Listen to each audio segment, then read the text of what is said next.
Salut tout le monde, on est Forest Boys et vous regardez Vision Portneuf. Aujourd'hui, à Vision Portneuf, Stacy s'entretient avec les membres du groupe Forest Boys. Ensuite, on visite la ferme équestre d'Aurélie. Et enfin, Los Dos Lunaticos réchauffe l'atmosphère au Moulin Marcoux. Bienvenue à votre Vision Portneuf. Bonjour et bienvenue à une nouvelle édition de Vision Portneuf. Ici Stacy Anne Murray au Moulin Marcoux pour le spectacle de Forest Boys. Nous allons les rencontrer, mais juste avant, je vous invite à en apprendre plus sur la ferme équestre d'Aurélie.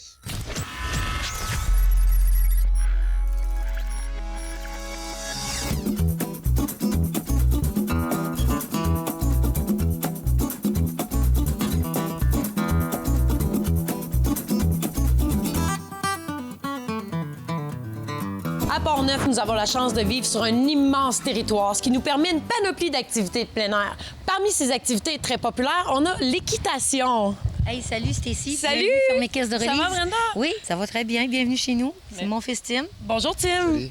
Parlez-moi un peu du centre équestre ici. Ben voilà, ça fait 45 ans que c'est en roulement. Moi, j'ai pris la relève de M. Lafrenière, lequel a été membre fondateur là, des fédérations du tourisme équestre au Québec. Ça fait 15 ans que je suis propriétaire et puis on met l'accent sur avoir du fun puis jouer dehors avec nos grosses bébites. C'est quoi les grosses bébites ici? Ah, privilégier les chevaux canadiens, nos chevaux patrimonial. On fait un micro-élevage que de temps en temps. Autrement, ben on a toujours là, plusieurs personnes qui se ramifient. L'esprit d'équipe, parce qu'une ferme, on n'est pas juste un centre. Là, on mise vraiment sur l'esprit d'équipe puis ramener les valeurs d'antan de l'avant. Tu me disais avant l'entrevue que tes chevaux sont en liberté ici. Ben, oui, ils vivent en liberté. Je te dirais qu'on ne peut pas les laisser au champ dès que le gel est arrivé. Veux pas, l'eau se rend pas. Donc, ils passent l'hiver ici en enclos.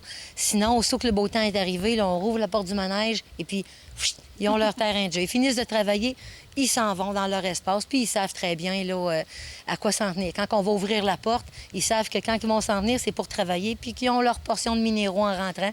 Puis ça punch. T'as un vétéran parmi tes chevaux. Parle-moi un peu de lui. Ah oui, mon vétéran, ben tu vois, il est arrivé à la ferme, il avait 12 ans.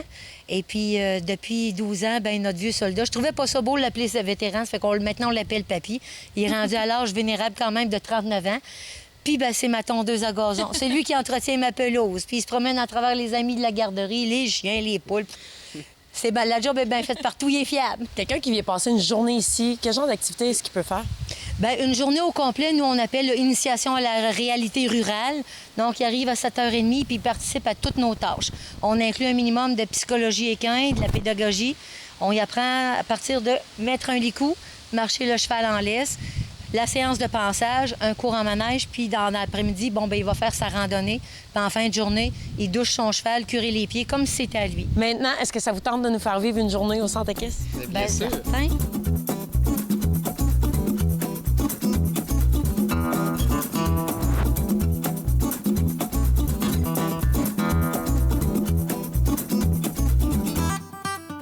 Dis-moi, c'est quoi les trajets que vous faites le plus fréquemment? Bien, je te dirais que le circuit de base qui dure 1 heure, il fait 8 km. On prend le chemin de tracteur à la base et puis on traverse le champ. Mais l'autre côté du champ, là, c'est là que le géomorphologique est exploité. Donc, c'est quand même des plans descendants d'environ entre 10 et 15 traverse de rivière. Ensuite, il y a une plantation. Puis on a des petits circuits d'exploration quand les gens sont plus à l'aise. Puis on a un camp où on peut arrêter et prendre là, un petit jus, tout ça. Ah ben voilà Margot qui s'en vient avec ta super monture. Salut! Oh, wow! C'est M. Balzac. Et puis le tien, bien, ça va être mon petit tannant, M. Challenger. Parce que moi, je suis tannante, donc un cheval tannant. Ben voilà. On va aller monter.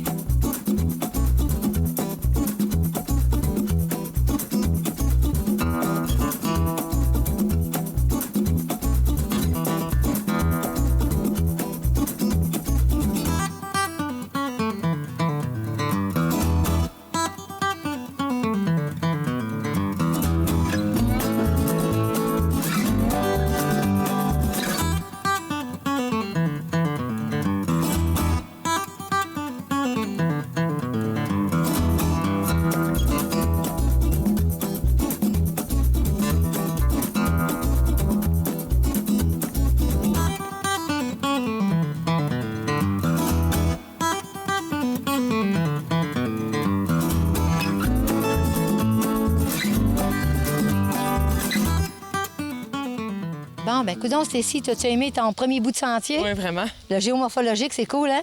Tcha-tcha, t'as pas déçu? Non, pas du tout. Bon, ben là, on est arrivé à notre première halte. C'est un site autochtone, dans le fond, qui sert pour les jeunes qui viennent faire une semaine de camp de jour. Donc, ils ont le choix, là, soit du tipi ou alors du wagon, laquelle a tout été faite par des jeunes. Ils l'ont construit? Oui, ils ont participé à la construction avec un artisan là, qui travaille encore avec des outils de son arrière-grand-père, en tout cas, M. Méran. En montage, un jardin de plantes médicinales pour remettre les jeunes en contact avec le projet Terre-Mère, tout ça. On a une petite collaboration avec Wendake et son chaman. Puis ça fait des belles cérémonies, des belles fins de journée, guitare, feu de camp avec les hot dogs, les guimauves.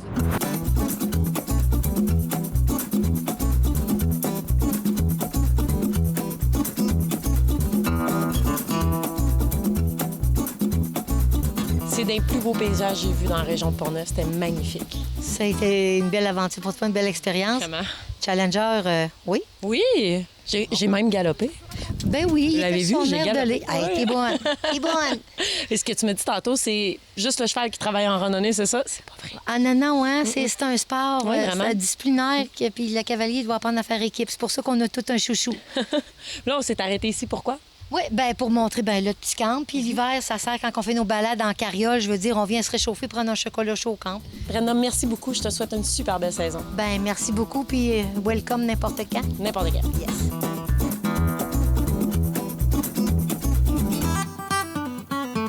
Maintenant, on vous présente une rencontre chaleureuse avec deux amoureux de la musique, Los Dos Lunáticos.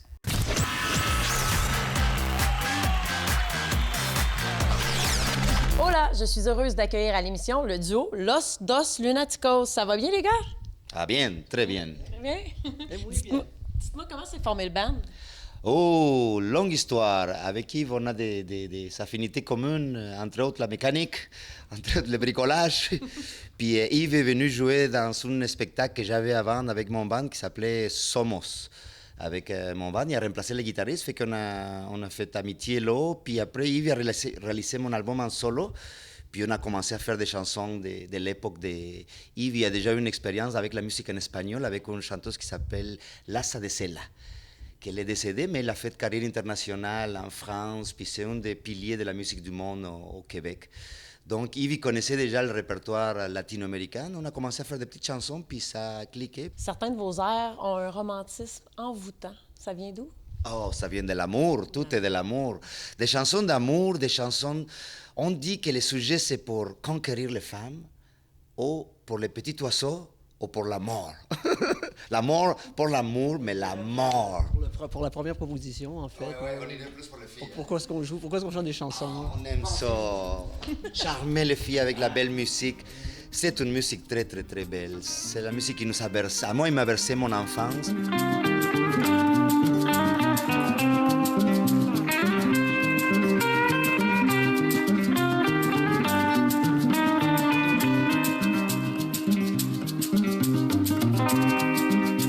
Avez-vous l'impression que l'espagnol rend les paroles plus poétiques? Tout à fait. C'est une langue qui est chantante à prime abord, surtout quand on les écoute des latino-américains versus les Espagnols.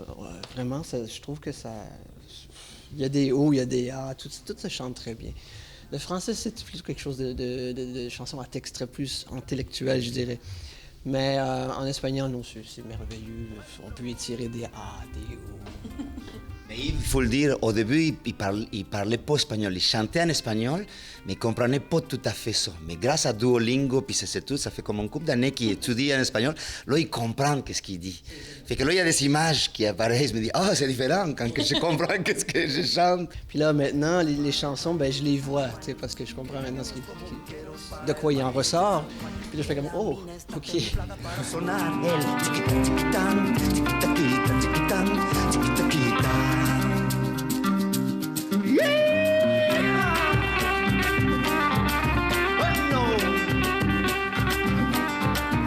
Yves Desrosiers, considérant ton expérience, entre autres, avec Lassa, Jean Leloup, comment décrirais-tu ton parcours qui t'a amené à Los Dos Lunáticos? Une couple de décennies, je dirais, parce que mettons, de Jean Leloup à aujourd'hui, Los Dos Lunáticos, il s'est passé énormément de choses. Entre autres, j'ai réalisé énormément de disques. Jean Leloup, on était jeunes. J'avais quoi, 25, 26 ans. Puis c'était l'époque où on jouait du rock'n'roll. Jean Leloup arrive avec 1990. On fait partie de son groupe. On boit de l'alcool. On boit surtout de l'alcool. Et puis, on joue du rock'n'roll. Ensuite, quand le rock'n'roll s'est terminé, j'ai rencontré la sœur qui était toute jeune. Et puis, on a démarré sa carrière d'une certaine façon. Puis ça a aussi, par le biais, démarré la mienne d'une certaine façon. Et puis après ça, j'ai fait des réalisations pour plein de monde. Et puis ça s'est calmé un peu. J'ai rencontré Rouen comme en 2010 ou quelque chose comme ça, alors que j'accompagnais Billard. Ensuite, avec Rouen, j'ai remplacé son guitariste, comme il disait tantôt. Puis on rigole bien, moi puis Rouen, on s'amuse bien. Puis on s'éclatait. Puis là, il est venu faire son troisième disque avec moi. C'est tombé en plus que trois. Ton cinquième disque? Genre, ouais, c'est ça. OK. Alors, il est venu le faire chez moi, dans mon studio, et puis là, il recommençait, Rouen, comme pour le fun, à chanter ces chansons-là que j'avais connues avec Lassa. C'est Lassa qui m'avait introduit un petit peu dans le monde de la musique américaine latine. Et puis, moi, ça m'avait beaucoup touché, ça m'avait vraiment accroché. Et puis, Rowan, il commence à chanter ces chansons-là. Ah, c'est drôle, celle-là, on la faisait dans le temps. Ah, celle-là aussi, on la faisait avec Lassa, celle-là aussi. Et je dis, pourquoi on monte pas un duo, tu sais? Comment est la réception des gens au Québec? Très bonne parce que ça passe par tous les âges, même du baby boomer jusqu'aux jeunes hipsters, tout le monde aime parce que c'est la musique qui a l'émotion, beaucoup d'émotions. Ça vient nous chercher. Il y a des tunes qui groovent aussi, puis ça danse, mais c'est pas une chose de même. C'est beaucoup dans l'émotion. Ce soir, vous êtes en spectacle au Moulin Marcoux? Oui, ici même. Les gens peuvent s'attendre à quoi? Ah ben, des chansons savoureuses, des chansons qui vont les réconforter un petit peu avec le fait qu'il va faire froid bientôt. La vie est belle quand on chante nos chansons, en fait. Oui. Mais qu'est-ce qui influence votre musique? Qu'est-ce qui influence? Ben, l'émotion, le goût de chanter pour les bonnes raisons. Comme Yves disait, on perd un peu de vue. Pourquoi qu'on fait ça? On fait ça pour le plaisir, parce qu'on aime faire la musique autre que les belles salles de spectacle. Puis notre bonheur, c'est de transmettre cette musique-là, puis que les gens soient ravis, puis touchés par cette musique-là. Los dos lunáticos, buen espectáculo. Gracias. De nada. Nada, gracias, señorita.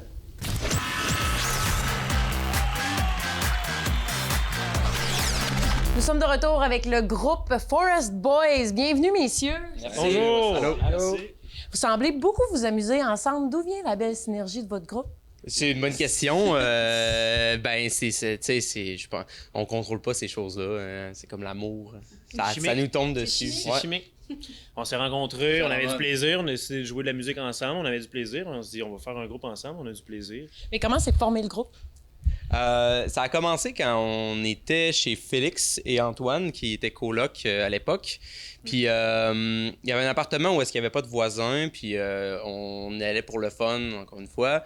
Puis on jouait, on faisait de la musique, c'était vraiment sans tracas, sans plan à long terme, du moins. Puis on faisait des très instinctifs, puis on improvisait, on faisait beaucoup d'improvisation.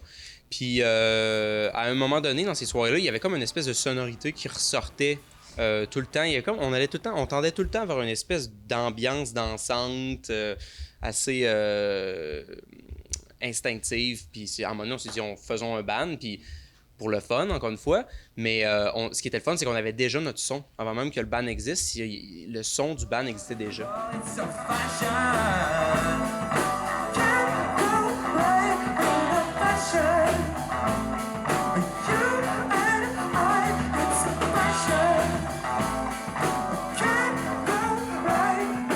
Il est difficile de vous coller une étiquette. Décrivez-moi Forest Boys. C'est une bonne question. Forest Boys, là, on revient un peu à la signification primaire de la musique, je crois. Dans le sens que à l'époque, je parle vraiment dans les temps anciens, les gens ils faisaient de la musique pour se défouler, pour oublier leur tracas de la vie, tu sais. C'était souvent, genre, ils faisaient des affaires vraiment simples autour d'un feu de camp, puis ils tapaient sur des tambours, puis tout le monde dansait. Ben nous, on revient un peu à cette fonction-là primaire de la musique, qui est de se laisser aller quand on donne un show, c'est se laisser aller, puis oublier nos tracas. Puis tribal, justement. Tribal, aussi innocent, comme un plus enfant, un peu une approche plus naïve, dans le sens qu'il n'y a aucun de nous qui a étudié en musique aussi, puis ça nous empêche rien, dans le sens où on se dit juste, on veut jouer de la musique, pas besoin d'avoir un bac là-dedans, on s'amuse. Est-ce que le fait d'être beaucoup et d'avoir beaucoup d'instruments, ça rend la composition un peu plus difficile? Non, je dirais pas que ça rend ça plus difficile. quand j'écris une chanson, je pars avec l'idée que je compose pour le band, dans le sens que dans le contexte du band, puis je pars même pas avec cette idée-là, c'est que ça me vient naturellement, puis le fait qu'il y a il y a un côté orchestral un peu à la musique qu'on fait, puis ça prend, à un moment donné, ça prend des musiciens pour faire quelque chose dans le genre. T'sais. C'est pas pareil comme composer une chanson qui va être chantée guitare-voix ou piano-voix, c'est comme un autre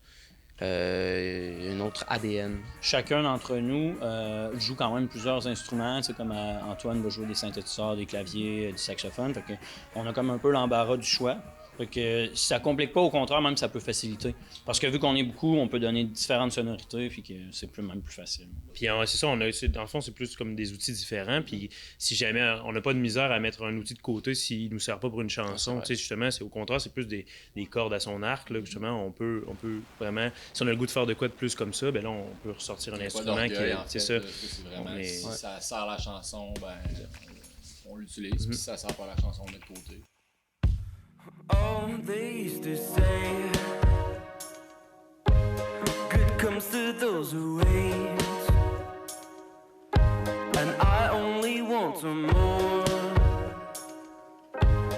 Like I told you before, I'm done for. You only get what you go for. Pensez-vous que le visuel de vos vidéoclips vous a aidé? Parce que vos vidéoclips sont très adaptés, très organiques. Est-ce que vous pensez que ça l'a un peu aidé à la... Moi, je pense que oui. Les gars ont beaucoup de vision. Moi, en tout cas, en tant que personne qui est peut-être moins expérimentée, même pas expérimentée, mais j'ai moins, je pense, l'œil.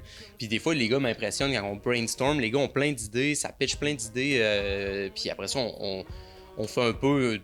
On part un peu de n'importe quoi, puis on sculpte quelque chose avec ça. Puis c'est... en tout cas, moi, je pense que... Moi, j'ai l'impression que oui. En étant la personne peut-être la plus outside de l'identité visuelle du band, je trouve que oui, je trouve ça vraiment ça aide à définir l'identité globale du groupe aussi. C'est juste une facette de plus au groupe. On n'a pas nécessairement tout le temps des plans si concrets, mais on finit toujours par construire quelque chose qui est vraiment à notre goût. Puis, justement, comme Rémi disait, se dépasser, être plus créatif. C'est ça qui est vraiment le fun avec lui, on s'entend vraiment bien pour ça. Et rapportez-vous ce visuel-là à vos spectacles? On amène certainement la philosophie, le même genre de philosophie de... Je sais pas si je pourrais dire un certain je m'en foutisme, parce que c'est pas très beau de dire ça, parce que c'est pas un je m'en foutisme, mais c'est un... Ouais, une légèreté. C'est bien dit. Une authenticité, en fait.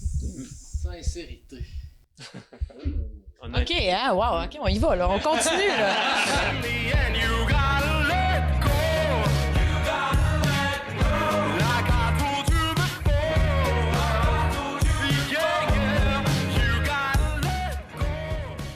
Plein de moments magiques qui vous attendent ce soir. Yeah! Merci, messieurs. Merci. Ça va.